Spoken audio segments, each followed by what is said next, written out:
আপনারা দেখছেন press 24 channel.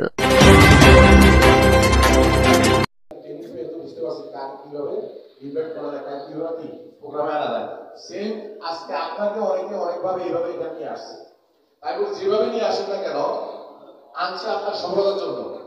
মাসুমুল্লাহ sir যদি প্যাসেঞ্জার আমাকে ছবি করে হোস্ট না করতো আর আমি এগুলো কিছু দেখে ওনাকে বলছি ভাই কি মানে কি জন্য ডাকেন, কি করেন আপনি করেন, বলে ভাই ব্যস্ত আছি। দেখেন আমি ওনাকে বলছি আমি ব্যস্ত আছি।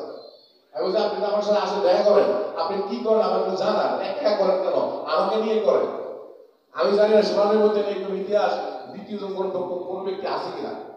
আমি ওনাকে উইলিংলি ইনভাইট করছি যে আপনি আমার কাছে আসেন, আমার প্ল্যান দেখান, দেখেন দেখতে কি আমার কোনো সমস্যা হয়েছে। মাসুমুল্লাহ স্যার আসছে, আমি প্ল্যান দেখছি, আমার প্ল্যানটা খুব ভালো লাগছে। আমি কিন্তু বেসিক্যালি একজন বিজনেসম্যান। আপনাদের তো হয় মাসুম স্যার যখন আমাকে ইনভাইট করে তখন আমি ঢাকা শহরে 2-2.5 লক্ষ টাকা খরচ করার মতো একটা ভাবনা ছিল। তো সেই মুহূর্তে আমাকে সোনালি ইনভাইট করার পরে আমি সোনালি অ্যাকসেপ্ট করি। এটা কিন্তু আমি মনে করি আমরা যখন গেস্ট ইনভাইট করি অনেকে আমাদেরকে অনেক রকম এক্সকিউজ দেয়, অনেক রকম এক্সকিউজ দেয়। স্যার আমার সময় নাই, কেউ 10-15 আমি কাউকে শুরু করতেছি না, 15,000 20,000 50,000 টাকা চাকরি করে, ওনার কোনো সময় নাই, ওনার কোনো টাইমে নাই, এত ব্যস্ত। তখন আমি নিজে মনে করি যে আমার কিন্তু 4-5টা বিজনেস ছিল। এখনো আপনার ঢাকা শহর দিলে একটা বিজনেসের কথা বলি, ধানমন্ডি লেগে যদি কেউ যান আপনাদের দাওয়াত রইল, ওখানে আমার একটা রেস্টুরেন্ট আছে। ওখানে এমন মানে যেখানে আমার রেস্টুরেন্ট, ওই রেস্টুরেন্টে একটা বোর্ড আছে, মানে নৌকা চলে ঢাকা শহরের কিন্তু ইতিহাস।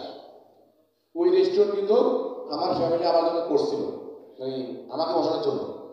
ইন দ্য মিন টাইম আমি সোনালির অফার পাই। দেখেন ওই মুহূর্তে আমি কি করবো, আমি কি রেস্টুরেন্টে বসবো না আমি সোনালি করবো।